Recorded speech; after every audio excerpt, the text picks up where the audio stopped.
નમસ્કાર વિદ્યાર્થી મિત્રો, હું છું વિશાલ મકવાણા. આજના લેક્ચરમાં આપ સૌનું હાર્દિક સ્વાગત કરું છું. વિદ્યાર્થી મિત્રો, ગયા લેક્ચરમાં આપણે વસ્તીની આંતરિક પ્રક્રિયાઓમાં આપણે પરભક્ષણ પ્રેડેટર્સ વિશેનો અભ્યાસ કર્યો હતો. આજના લેક્ચરમાં આપણે બીજો પ્રકાર પરોપજીવન એટલે કે એને ઇંગ્લિશમાં કહેવામાં આવે છે પેરાસિટિઝમ વિશેનો અભ્યાસ કરવાનો છે. પેરાસિટિઝમ એટલે શું કે કોઈ પણ સજીવોમાંથી બંનેમાંથી એક જાતિને લાભ થાય, બંનેમાંથી શું થતું હોય, એક જાતિઓને લાભ થતો હોય, જ્યારે બીજી જાતિને ગેરલાભ થતો હોય તેને શું કહેવામાં આવે છે? પરોપજીવન કહેવામાં આવે છે. એક્ઝામ્પલ તરીકે આપણે લઈએ તો વનસ્પતિ પોતાનો ખોરાક છે સૂર્યપ્રકાશની મદદથી છે પોતે છે ખોરાક મેળવે છે. હવે જે બીજા પ્રાણીઓ છે એ વનસ્પતિને પોતાના ખોરાક તરીકે ઉપયોગ કરે છે. તો આમાં શું થશે કે બંને જાતિમાંથી એક જાતિને લાભ થાય. હવે લાભ કોને થતો હશે? જે પ્રાણી છે કોના ઉપર નભે છે? વનસ્પતિઓ ઉપર નભે છે. એટલે કે જે પ્રાણી જાતિ છે એ જાતિને શું થાય છે? લાભ થાય છે. જ્યારે બીજી જાતિ એટલે કે આપણે જોયું કે બીજી જાતિ એટલે વનસ્પતિઓને શું થાય છે? ગેરલાભ થાય છે. તો બંનેમાંથી એક જાતિને લાભ થતો હોય જ્યારે બીજી જાતિને ગેરલાભ થતો હોય તો આવા જીવનને અથવા આવી આંતરિક ક્રિયાઓને શું કહેવામાં આવે છે? આવી આંતરક્રિયાઓને પરોપજીવન કહેવામાં આવે છે. ઓકે, સમજાણું? એટલે કે આપણે પહેલાના લેક્ચરમાં જોયું કે વસ્તી આંતરક્રિયાઓમાં નિર્દેશન માટે એક જાતિને લાભ થતો હોય તો આપણે એને શું કેવું ચિહ્ન આપશું? લાભ થતો હોય તો એને પ્લસનું ચિહ્ન આપશું, જ્યારે ગેરલાભ થતો હોય તેને આપણે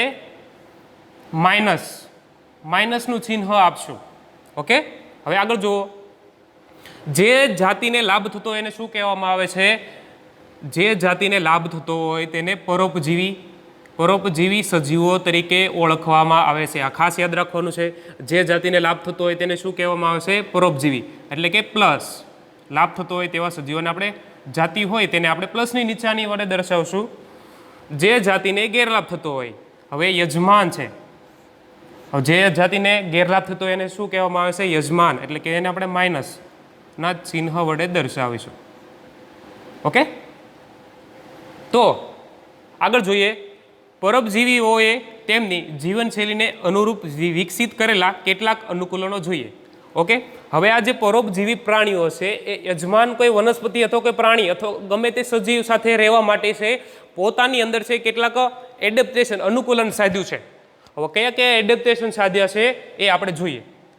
હવે આ અનુકૂલનની મદદથી આ જે પરોપજીવી સજીવ છે તે છે યજમાન કોઈ વનસ્પતિ અથવા કોઈ પ્રાણી અથવા ગમે તે સજીવની સાથે છે એ જીવંત રહી શકે. એના માટે છે પોતાની અંદર પોતાની ફિઝિયોલોજીકલ, દેહધાર્મિક, મોર્ફોલોજીકલ એટલે કે બાહ્યાકાર વિદ્યામાં છે અથવા ઇન્ટરનલ એટલે કે એનાટોમિકલ છે એ બધા ફેરફારો કર્યા છે કે જેની મદદથી જે તે પ્રાણી છે એ યજમાન પ્રાણી છે પોતાના યજમાન પ્રાણી સાથે છે એ રહી શકે.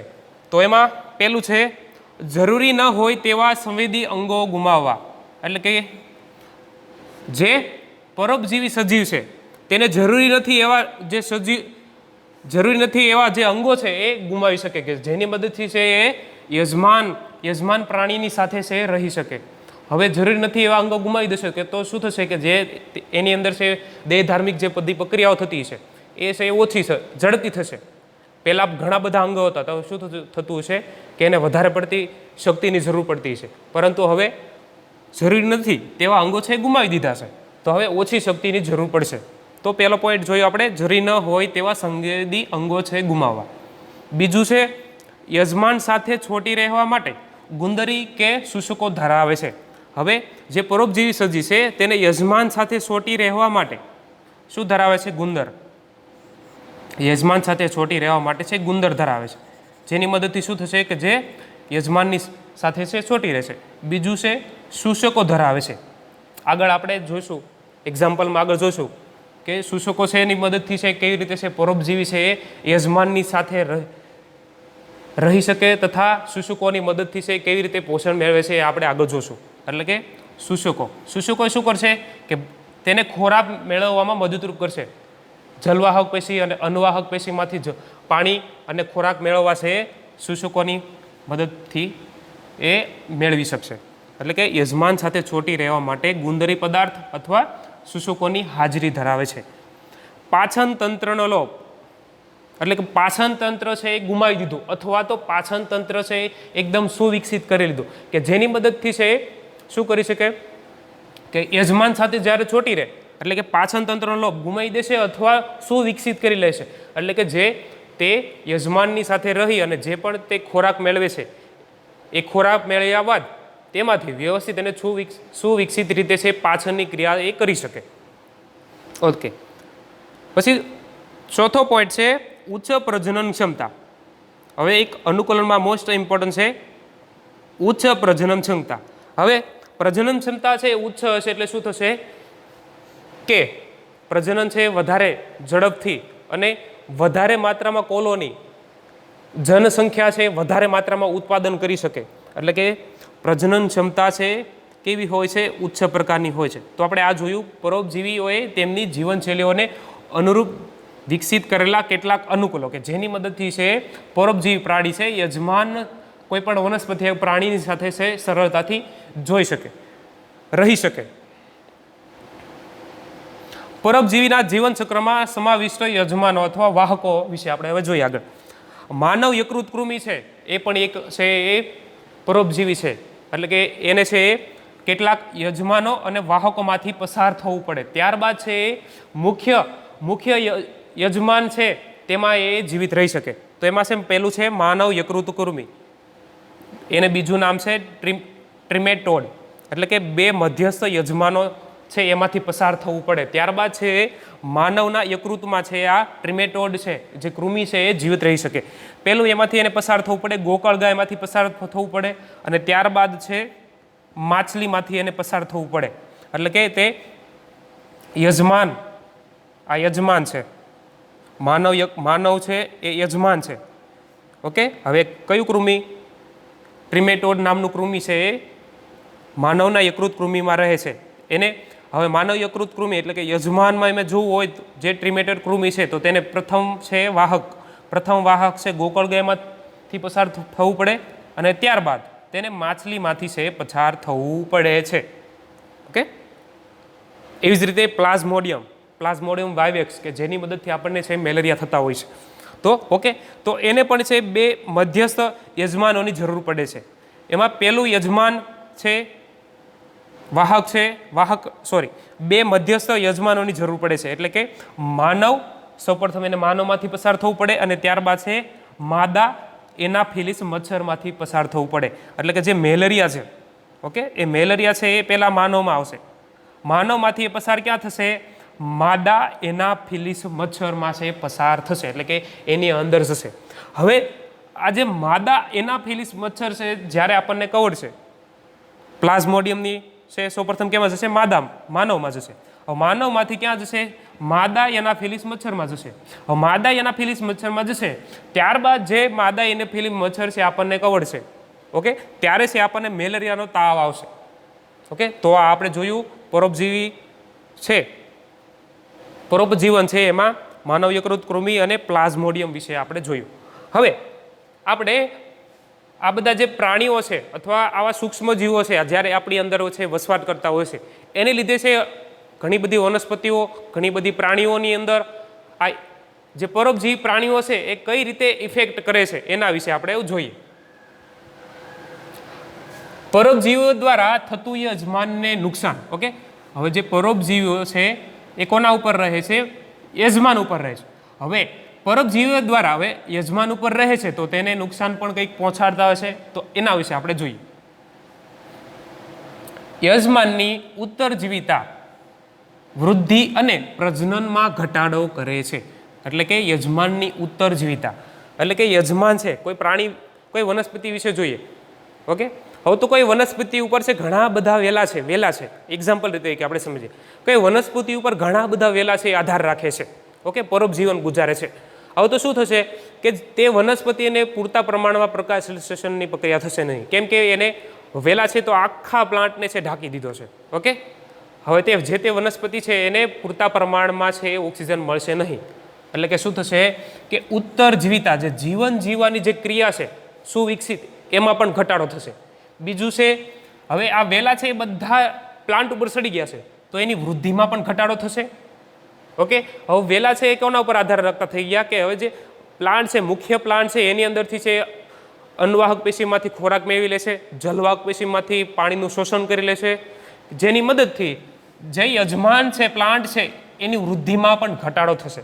ઓકે, ચોક્કસ છે કે હવે વૃદ્ધિમાં ઘટાડો થયો તો શું થશે કે પ્રજનનમાં પણ ઘટાડો થશે. વૃદ્ધિ છે એ સુવિકસિત થશે નહીં, તો એના જે જનનાંગો એટલે કે પુષ્પની સર્જન થવાનું છે એ યોગ્ય માત્રામાં થશે નહીં, જેને લીધે શું થશે, તેની પ્રજનન ક્ષમતા અથવા પ્રજનન દરમાં પણ ઘટાડો થશે. એટલે કે નવા પ્લાન્ટ છે, સીડ છે, યોગ્ય રીતે ડેવલપ થઈ શકશે નહીં. હવે પ્રજનનમાં ઘટાડો થયો તો બીજો પોઈન્ટ છે કે તેની વસ્તી ગીચતામાં પણ ઘટાડો થશે. હવે પ્રજનન દરમાં ઘટાડો થાય તો શું થશે, વસ્તી ગીચતામાં પણ ઘટાડો થશે. વનસ્પતિઓની જે ગીચતા એટલે કે જે સંખ્યા છે, કોઈ એરિયામાં એની સંખ્યા છે એ પણ એમાં ઘટાડો થશે. ત્રીજું છે, શારીરિક રીતે કમજોર બનાવે છે. શારીરિક રીતે કમજોર બનાવે છે. પોષક દ્રવ્યો છે, પરોપજીવી છે, યજમાન વનસ્પતિ અથવા યજમાન પ્રાણીમાંથી કોઈ આ પરોપજીવી સજીવો છે એ મેળવી લેશે બધું પોષક દ્રવ્યો છે. તો શું થશે કે જે યજમાન વનસ્પતિ અથવા પ્રાણી છે શારીરિક રીતે છે એ કમજોર બની જશે. ઓકે, તો પરોપજીવીમાં આટલું જોયું. ત્યારબાદ આપણે મુખ્ય ખાસ યાદ રાખવાનું છે, ઇમ્પોર્ટન્ટ છે. ઘણીવાર બોર્ડની એક્ઝામમાં ક્વેશ્ચન પૂછાઈ ગયેલો છે કે પરોપજીવી સજીવોમાં બાહ્ય પરોપજીવી, અંતઃ પરોપજીવી અને અંડ પરોપજીવન છે એ સમજાવો.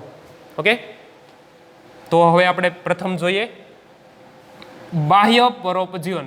શબ્દ ઉપરથી જ આપણને ખબર પડી જાય કે બાહ્ય પરોપજીવન એટલે કે યજમાનના શરીર ઉપર એટલે કે બાહ્યાકાર રીતે છે એના ઉપર આધાર રાખતા હોય, યજમાન સજીવ ઉપર બાહ્યાકાર રીતે છે આધાર રાખતા હોય, તો એને શું કહેવામાં આવે છે, બાહ્ય પરોપજીવન. આગળ જોઈએ, યજમાન સજીવની બાહ્ય સપાટી સાથે ખોરાક મેળવવા આધાર રાખે છે. ઓકે, તો યજમાન સજીવની બાહ્ય સપાટી સાથે છે છોટી રહે, જેની મદદથી શું થશે, પરોપજીવી સજીવ છે એક જગ્યાએથી બીજા જગ્યાએ જઈ જશે અથવા જે તે યજમાન સજીવ સાથે છોટી રહે છે. તો હવે યજમાન સજીવ સાથે છોટી રહે છે તો તેમાંથી થોડા ઘણી માત્રામાં છે પોષણ પણ મેળવશે. ઓકે, તો તેમાં ઉદાહરણ તરીકે આપણે જોઈએ તો મનુષ્ય પર જૂ લાઇસનો સમૂહ. આપણે ખ્યાલ છે મનુષ્યના માથા ઉપર આપણું જે માથું હોય છે એની ઉપર ઘણીવાર છે આપણને જૂ જોવા મળે છે.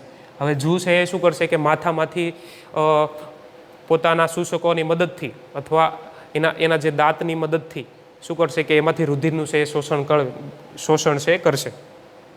બીજું ઉદાહરણ છે કૂતરા પરની બગાઈઓ. ઓકે, તમને ખ્યાલ છે કે ઘણા બધા કૂતરાઓ હોય છે એની ઉપર છે ઘણી બધી માત્રાઓમાં છે બગાઈઓ જોવા મળે છે. ઓકે, હવે આ બગાઈઓ છે શું કરશે કે કૂતરાના શરીરમાંથી છે રુધિરનું છે શોષણ કરવું અને પોતાનું જીવંત છે ગુજારશે. ઓકે, તો હવે જો કૂતરાઓ પર છે બગાઈઓ જોવા મળે છે એટલે કે આ બગાઈઓને લીધે શું થતું હોય કે જે કૂતરાઓ છે આપણે આગળ જોઈએ કે શું થતું હોય, તેની વસ્તી ગીચતામાં ઘટાડો કરે, યજમાનની ઉત્તરજીવિતા, વૃદ્ધિ અને પ્રજનન દરમાં પણ ઘટાડો કરે છે. એટલે કે આ બગાઈઓ જે કૂતરાઓ પર જોવા મળે છે, કૂતરાઓ શારીરિક રીતે કેવા હોય છે, એકદમ નબળા હોય છે, તેને લીધે છે થોડોક તેનું જે જીવનકાળ છે એના કરતાં ઓછા સમયગાળા દરમિયાન છે આ બધા જે કૂતરાઓ છે એ મૃત્યુ પામતા હોય છે. ઓકે, ત્યારબાદ છે ત્રીજું ઉદાહરણ છે માછલી પરના અરિત્રપાદો. ઓકે, જે માછલી હોય છે માછલીની ઉપર છે અરિત્રપાદ છે એ જોવા મળે છે કે જેની મદદથી શું થશે કે આ અરિત્રપાદો છે માછલી ઉપર છે અટેચ થઈ ગયા, છોટી ગયા છે અરિત્રપાદો. ઓકે, હવે અરિત્રપાદો છે માછલી ઉપર અટેચ થઈ ગયા બાદ એટલે શું થશે કે માછલીમાંથી એ પોષણ પણ મેળવશે અને આ અરિત્રપાદો છે માછલીની સાથે માછલી છે એક જગ્યાએથી બીજી જગ્યાએ જવાની છે. ઓકે, તો એ રીતે એને ટ્રાન્સફરનું પણ કાર્ય કરશે. હવે ઇન કેસ શું થશે કે આ માછલી છે એક માછલીમાંથી અરિત્રપાદો છે બીજી માછલી છે સારી ક્વોલિટીની માછલી છે એના ઉપર છે જતા રહેશે. એટલે કે આ અરિત્રપાદો માટે માછલી છે પરોપજીવી સજીવ તરીકે પણ કામ કરે છે તથા માછલી છે પોષણ પણ અરિત્રપાદને આપે છે. ઓકે, હવે બાહ્ય પરોપજીવીમાં આપણે વનસ્પતિઓમાં જોઈએ તો એક બેસ્ટ ઉદાહરણ છે કે વાડમાં વનસ્પતિઓ પર ઉગતી અમરવેલ નામની વનસ્પતિ. ઓકે, વનસ્પતિ નહીં પણ અમરવેલ વેલ, હા સોરી, અમરવેલ વનસ્પતિ નહીં પણ અમરવેલ વેલ છે તે જોવા મળે છે. કે વાડમાં ચોમાસાની ઋતુ દરમિયાન છે વાડ ઉપર છે અમરવેલ છે જોવા મળે છે. પીળા રંગની હોય છે. હવે જે અમરવેલ છે તે હરિત દ્રવ્યો ધરાવતા નથી, એટલે કે પર્ણ છે ધરાવતા નથી. હરિત દ્રવ્યો અને પર્ણ ધરાવતા નથી. પહેલાના સમયગાળા દરમિયાન છે અમરવેલ છે પર્ણ ધરાવતી, પણ ઉદ્વિકાસ ઇવોલ્યુશનના સમયગાળા દરમિયાન શું કર્યું છે કે અમરવેલ છે એ અમરવેલે પર્ણ છે ગુમાવી દીધા, કે જેને લીધે શું જોવા મળ્યું કે તેની અંદર છે હરિત દ્રવ્યો છે નાશ પામ્યા. હવે તે શું કરે કે યજમાનમાંથી પોષણ મેળવે છે. એટલે કે જે આ અમરવેલ છે એ કોઈ વનસ્પતિ ઉપર ઉગી નીકળે છે. હવે આ અમરવેલ છે કોઈ વનસ્પતિ ઉપર ઉગી નીકળે છે એટલે કે એમાંથી પોષણ મેળવે છે. એક્ઝામ્પલ તરીકે આ કોઈ એક વનસ્પતિ છે. ઓકે, તો તેની ફરતે ફરતે છે આ પર્ણવિહીન એટલે કે હરિત દ્રવ્ય વિહીન છે આ કોઈ એક વેલ એટલે કે અમરવેલ છે એ ગોઠવાઈ ગઈ. હવે તો શું થશે, હવે ગોઠવાઈ ગઈ એટલે કે ધીમે ધીમે છે અમરવેલ છે આ જે મુખ્ય યજમાન વનસ્પતિ સાથે છે એ શુષ્કોની મદદથી છે તેમાંથી તેની અહીંયા આપણે આકૃતિ દ્વારા સમજીએ. આ યજમાન વનસ્પતિ છે તેની ફરતે છે એ ચોંટી ગઈ છે, આ વીંટળાઈ ગઈ છે અમરવેલ છે. હવે તો આ જે મુખ્ય વનસ્પતિ છે એની અંદર બધી અન્વાહક અને જલવાહક છે. તેની અંદર આ જે વેલ છે અમરવેલ છે એ પોતાના શુષ્કોની મદદથી અન્વાહક પેશીમાંથી ખોરાકનું પોષણ મેળવશે, શોષણ કરી અને પોષણ મેળવશે, અને જલવાહક પેશીમાંથી છે પાણીનું મેળવશે. એટલે કે શું થયું કે અમરવેલ છે કોના ઉપર આધાર રાખે, બીજી વનસ્પતિઓ પર આધાર રાખે છે. ખાસ યાદ રાખવાનું છે કોની મદદથી, શુષ્કોની મદદથી. શુષ્કોની મદદથી અન્વાહક પેશીમાંથી ખોરાકનું શોષણ કરે છે, જલવાહક પેશીમાંથી પાણીનું શોષણ કરે છે. ઓકે, તો આપણે બાહ્ય પરોપજીવીઓ વિશે જોયું. હવે આપણે જોઈએ અંતઃપરોપજીવી. શબ્દ ઉપરથી જ આપણને ખબર પડી જાય કે પરોપજીવી છે, પરોપજીવી સજીવ છે કોના ઉપર અંતઃપરોપજીવી એટલે કે શબ્દ ઉપરથી જ આપણને ખબર પડી જાય કે કોના પર આધાર રાખતો હોય કે કોઈ પણ જે મુખ્ય સજીવ છે, યજમાન સજીવ છે તેની શરીરની અંદર છે એ પોતાનું જીવન છે ગુજારતા હોય છે. આગળ જોઈએ એટલે કે યજમાન સજીવના શરીરની અંદર જેવા કે યકૃત, મૂત્રપિંડ, ફેફસા, લાલ રુધિર કોષોમાં રહી ખોરાક મેળવે તેને અંતઃપરોપજીવી સજીવ તરીકે ઓળખવામાં યાદ આવે છે. ખાસ યાદ રાખવાનું છે કે યજમાન સજીવના શરીરની અંદર જેવા કે યકૃત, મૂત્રપિંડ, ફેફસા, લાલ રુધિર કોષોમાં રહી ખોરાક મેળવે તેને અંતઃપરોપજીવી તરીકે ઓળખવામાં આવે છે. ઓકે, તો એના એક્ઝામ્પલમાં છે કરમિયું, યકૃત કૃમિ, પ્લાઝ્મોડિયમ, પટ્ટી કૃમિ, ફિલારિયર કૃમિ. આ બધા જે કૃમિ છે તે કોઈપણ યજમાન સજીવ છે તેના યકૃતમાં, મૂત્રપિંડમાં, ફેફસામાં અને લાલ રુધિર કોષોમાં રહી અને શું કરે છે, પોતાનું પોષણ મેળવે છે અને પોતાની સંતતિમાં એટલે કે પ્રજનન કરી અને છે પોતાની સંતતિમાં છે વધારો કરતા હોય છે. આપણે નુકસાન કરે છે, યજમાનને કઈ રીતે નુકસાન કરે છે એમાં આ શું કરે કે કૃમિ, યકૃત કૃમિ છે એની સંખ્યા છે આપણા શરીરમાં છે વધી જાય. ઓકે, યકૃત કૃમિ છે એની પ્રજનન ક્ષમતા પણ વધી જાય એટલે કે વધારે માત્રામાં છે એ છે યકૃત કૃમિઓ આપણા શરીરની અંદર ઉત્પન્ન થતા હોય, જેને લીધે અત્યારે છે યકૃત કૃમિને લીધે આપણા ઇન્ડિયામાં ઘણા બધા કેસ આવે છે કે યકૃત કૃમિ થવાને લીધે છે આખું પેટ છે આખું સડી ગયેલું હોય છે. ઓકે, હવે ત્રીજું આપણે પ્રકાર જોઈએ તો અંડ પરોપજીવન. ઓકે, તો એમાં પરોપજીવી પક્ષી પોતાના ઈંડા યજમાન પક્ષીના માળામાં મૂકી દે છે. ઓકે, તો અંડ પરોપજીવી શબ્દ ઉપરથી જ આપણને ખ્યાલ આવી જાય કે પરોપજીવી પક્ષી છે એટલે કે પરોપજીવી પક્ષી છે યજમાન કોઈ બીજું પક્ષી છે બીજા પક્ષીના માળામાં છે પોતાના ઈંડા મૂકી દે છે. તેનું યોગ્ય ઉદાહરણ હોય તો છે કોયલ છે. ઓકે, કોયલ છે એની પ્રજનન ઋતુ દરમિયાન છે પોતાના જે ઈંડા છે એ કાગડાના માળામાં મૂકી દેશે. તો આપણે અહીંયા નોટ કરી લેવાનું છે કે કોયલ છે તેના ઈંડા કાગડાના માળામાં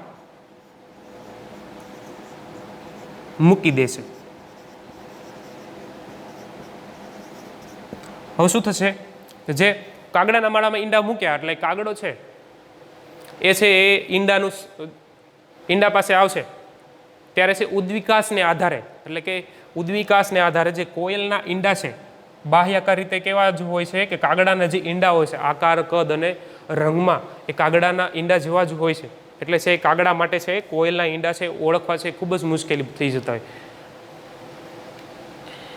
એટલે કે હવે શું થશે કે કોયલ છે એ કાગડાના માળામાં છે ઈંડા મૂકી દેશે ઓકે ત્યારબાદ છે ઈંડા છે થોડા સમય બાદ છે એ બચ્ચા સ્વરૂપે છે બહાર આવશે ઓકે તો આપણે જોયું કે પરોપજીવીમાં કયા કયા છે અનુકૂલોને સાધ્યા છે યજમાન અને વાહકો વિશે આપણે જોયું પછી પરોપજીવીઓ છે યજમાનોને કઈ રીતે નુકસાન પહોંચાડે છે એ આપણે જોયું પછી આપણે 3 પ્રકાર જોઈએ એમાં પ્રથમ આપણે જોયું બાહ્ય પરોપજીવન અંતઃપરોપજીવી અને અંડ પરોપજીવન ઓકે તો ખાસ તમારે આ એક બુકમાં તમારે વ્યવસ્થિત રીતે નોટ કરી લેવાનું છે હવે આગલા લેક્ચરમાં આપણે સહપકારિકતા વિશે જોઈશું આશા છે કે પરોપજીવન પેરાસિટિઝમ વિશે આપ સૌને સમજાઈ ગયું છે ઓકે થેન્ક યુ